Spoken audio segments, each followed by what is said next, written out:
Hey guys, how we doing? It's Jasvinder, Mr. Floral Disposition, and our topic for today is, I think you'll like this, 5 ways to get more me time. So, me time is important. Time for yourself is important. I almost did this talk all reclining on the sofa. Then I thought that would be weird. But I almost did it because of that sort of treat yourself atmosphere, that me time, take time for myself, healthy solitude thing that we need more of, every last one of us. Why do we need more me time? That may or may not be necessary to explain. I think most of you guys just actually already wish you had more of it, but why aren't you taking time for yourself? If you really wanted it, you would have done it. If you really wanted time for yourself, if you really believe that you deserve it, you would be doing it. So people who see this heading and they just go, "That's not me right now." It can mean one of two things. It can mean you are absolutely already on your game, or it can mean that you're completely in denial about the fact that you are going about your life punishing yourself and not being nice to yourself and basically devoting your life to other people's agendas. That doesn't sound very good, does it? See, I knew that would get your attention. Because the fact is, people who are working on this stuff, people who recognize the importance of being good to oneself, taking time for yourself, self-care, these people usually actually will click on links like this even if they're really on it. People who are really into self-development usually end up reading self-development stuff, listening, watching, etc., going to hear a talk, even if they're already in the flow of it because they realize just how valuable it is and they realize just how dangerous it is to walk around with this story that you tell yourself that you already know. It's very dangerous to believe you already know. It's actually very dangerous to believe that you are already at this super solid advanced level, because telling yourself that you've got it going on is a great way to not do the things that will really get you to have it going on. You see what I mean? The rhetoric can get in the way. The identification can get in the way. When you maintain the attitude of a beginner and someone who is just starting out, someone who is at the beginning of some new chapter in their journey, then you don't just blow off information. You have that authentic humility of somebody who says, "Of course I don't know everything there is to learn about this, and I'm not going to let my pride get in the way of continuing to learn." And believe me, I know what it means to be on both sides of that equation. The ego can be a stubborn thing. Anyway, enough preamble. Let's get into our 5 things to give you more me time so that your life can have a healthy dose of what is good for you and what you need from you, and not just spending every minute of every day doing what other people need from you. How about that? So first thing, the way to get more time for yourself is, drumroll, schedule it. Hidden in plain sight, right? Schedule it. Take a schedule book. I actually just use my smartphone calendar, otherwise I would show you. Because guess what? I'm recording this video on my smartphone, so I can't do that. Every now and then I wonder if my gesticulations are a little bit over the top. Probably. Who cares? Schedule it. Get your schedule book and your calendar on your phone, and you've got the time you need to go to work. You've got everything else. Put blocks of time every day for downtime. Just call it me time. Color code it. If you have a calendar that can color code things, I have one. It's fun. Block out at least an hour every day that's just for yourself. And there's nothing else you're supposed to do during that time. You're not supposed to return phone calls. You're not supposed to text people back. You're not supposed to read emails. You're not supposed to have a conversation with your significant other. which always seems very clinical to me. I would just prefer to say your boyfriend, girlfriend, husband, or wife. Don't make this about the time where you can catch up. This is not about catching up. This is about you being with yourself. What to do? I mean, don't just sit and stare at a wall. You could do that, but you might want to do more like that self-care lifestyle. And let's do another video later where I actually explain what would be involved in something like that and to lay out some potential routines.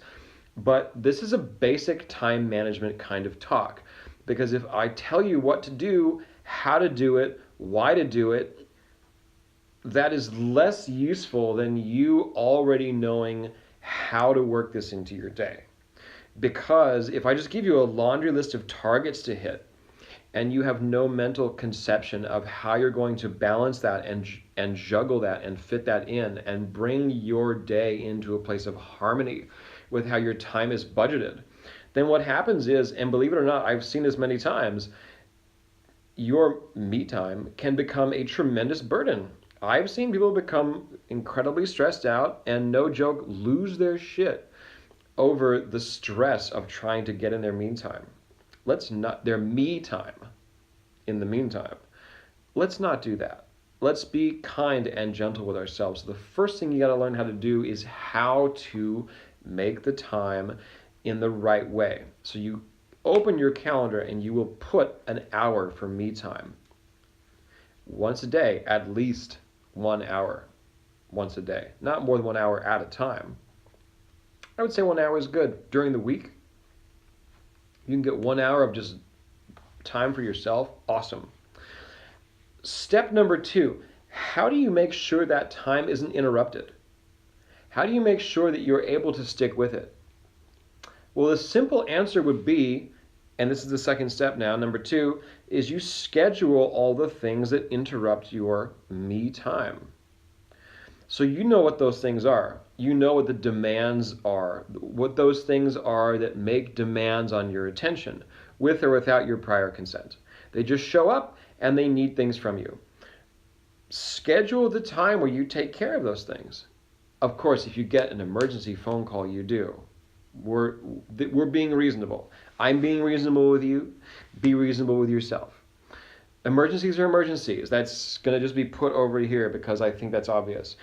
But schedule all the things that consistently interrupt your me time, your alone time. The errands you need to run, the phone calls you need to return, the emails you need to send, the people that you need to text, whatever it might be, groceries. Schedule those things, because the reason why you're not getting to your me time is precisely because of those things. They seem urgent, they seem important, they seem so much more important than just taking a bath or getting a massage or walking in a park or going and taking your dog for a walk and just like playing with a puppy on some grass. I wonder if anything's more important than those things. I really wonder about that. So when something seems like it's so important, if it's so important, then bracket time every day when you're going to take care of that stuff. The errands, the phone calls, the emails, the texts, the groceries, the dry cleaning, taking the car to the car wash, the haircuts. I mean, in theory, you can get your hair cut. What do I know about that? Schedule things that interrupt your me time. Number 1, that shows that you take your me time seriously, that you have engineered it to not be interrupted. Number 2, if those things are so important, then they should be scheduled. So there you go. Number 3, don't overschedule your days off. If you work a regular Monday through Friday 9 to 5, then most people I know, they get to the weekend and their weekend is just packed. They're going out of town. They're taking trips. They're doing things. They're going hiking. Oh, hiking. They're going bicycling. They're doing this, that, and the other. And morning, noon, and night are occupied. Me time is not blowing off steam. Me time is about true rest. If you have a life that is basically set up as a constant vacillation between basically 4.5 to 5 out of 7 days being crunch time, pressure cooker, and those little 2.5 days, Friday night through Sunday night, if that's just treated as blowing off steam and compensating, and that's the play hard after the work hard, that might mean that your life has become something that you just take every opportunity to escape from. That's a longer conversation because we're getting into things like life direction and career. But for the time being, and we can come back to that later in another video blog or another podcast, absolutely. But for the time being, let's go with a simple framework.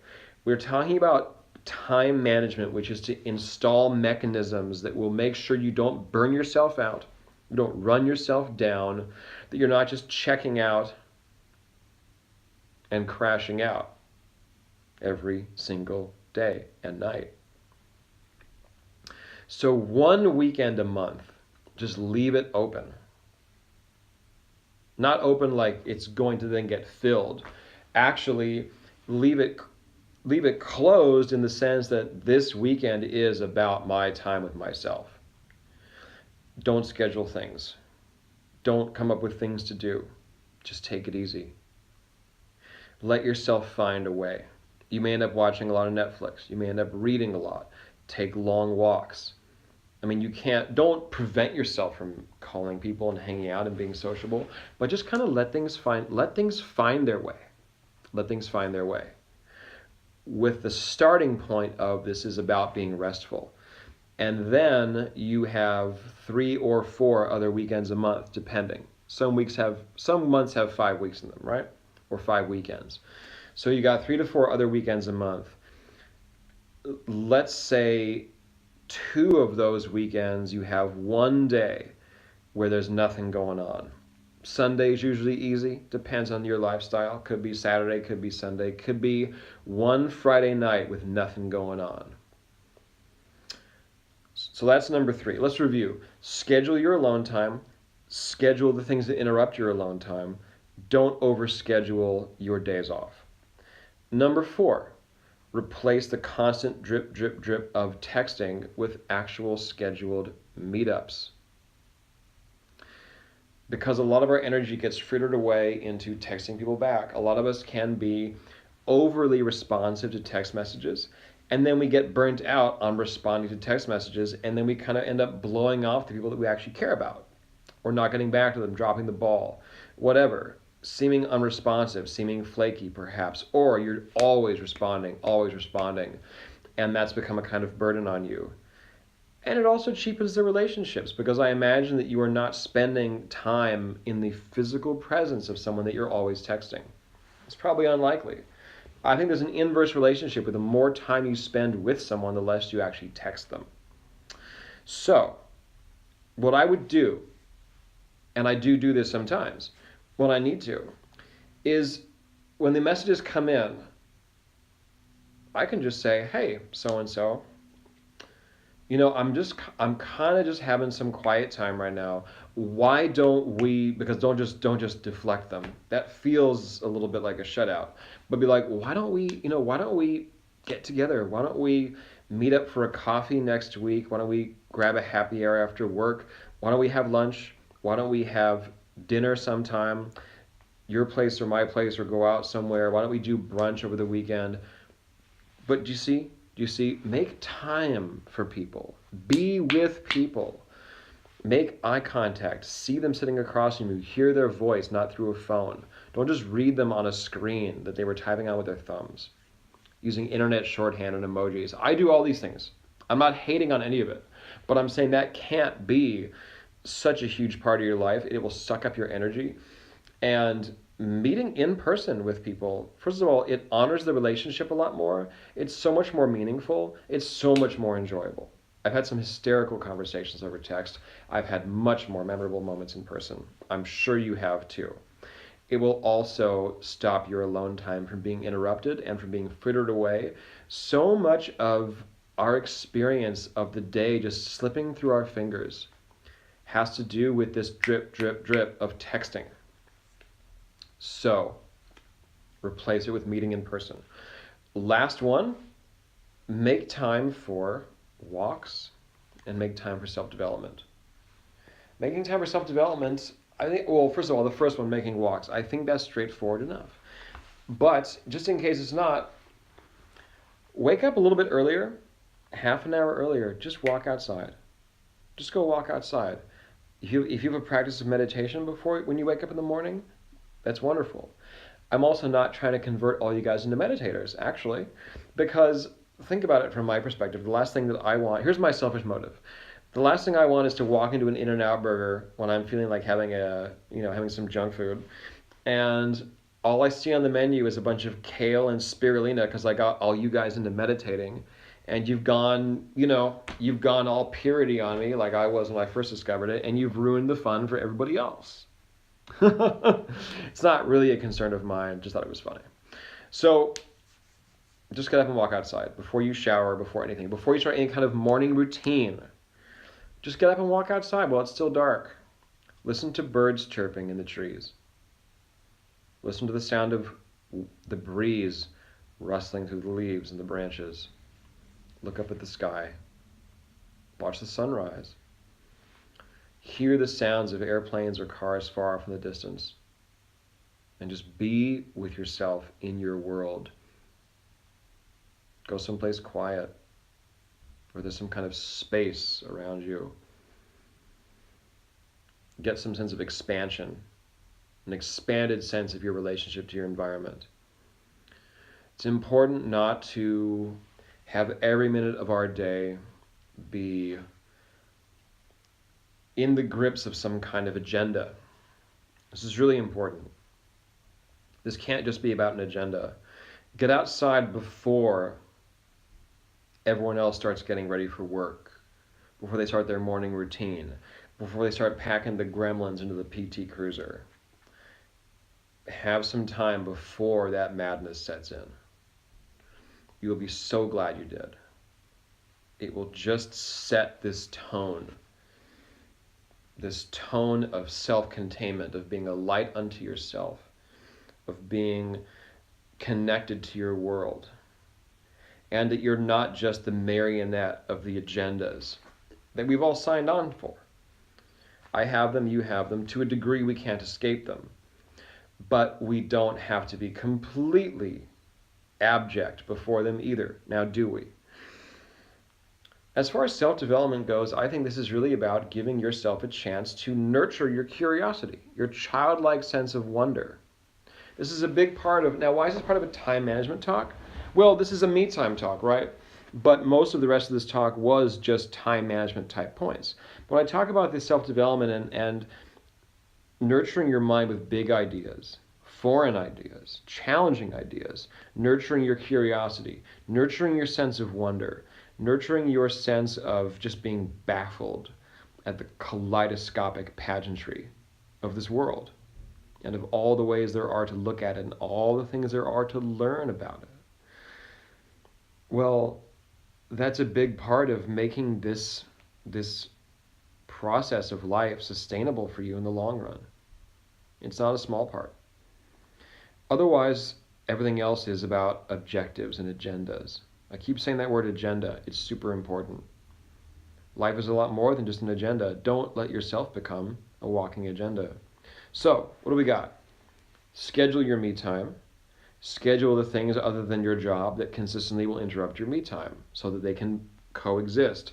Because then when you're enjoying your downtime, you're not worried about these other things because you know that you've put aside time for them, so you know when you're going to do them. So when you're off, you get to be 100% off. And when you're on, you get to be 100% on. And then you have peace. You do. Because that baseline of anxiety is really coming from that sense of things are falling through the cracks and I'm not even sure what they are. So when everything's accounted for, then your downtime is real downtime and you can really enjoy it. And you will not just look for ways to fill it, you will actually be able to just sit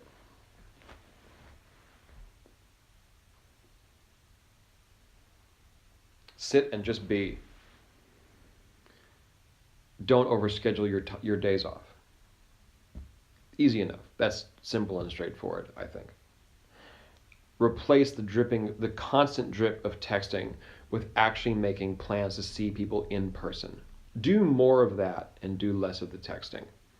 Texting is fine. I text too. If you're watching this video and you know me, we might be texting each other. I don't know. But I'm just saying, guys, get more of that real substance in your life. It's important.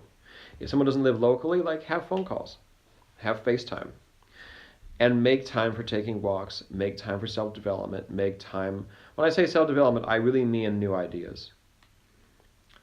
Not just new information. Don't just watch the news. New ideas. Expand your mind. Honor yourself. Honor your curiosity. Honor your mental and emotional and spiritual thirst for growth. It's there, it's real, and you will never regret taking time to honor it and nourish it. So guys, my name is Jasvinder. Thank you very much for your time. If you've enjoyed this video, please share it around. And we'll be back again soon with more of the same, more awesome sauce stuff. So guys, have a great day, and until then, all the best.